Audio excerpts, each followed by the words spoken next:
One of the nuisance limitations of modding Source Engine was proprietary asset formats.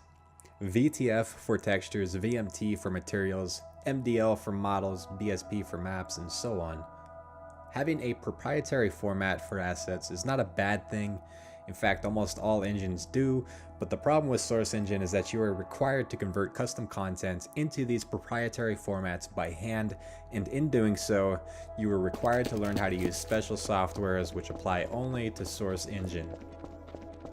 This extra work results in a reduced workflow, and for beginners, a steeper learning curve. With S&box, you are no longer required to convert assets into a proprietary format.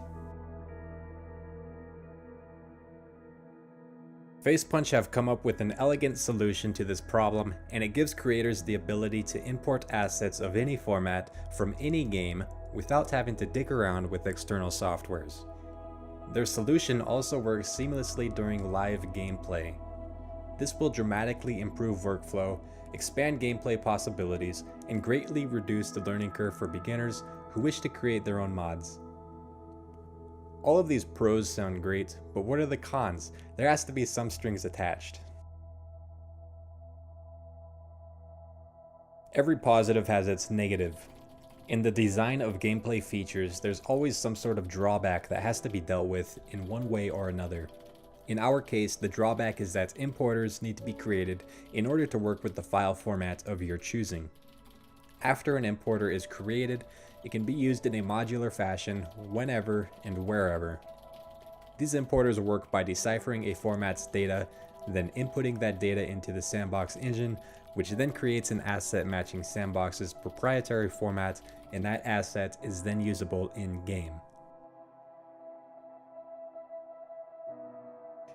It's no doubt that the modding community will create importers for all sorts of file formats in games.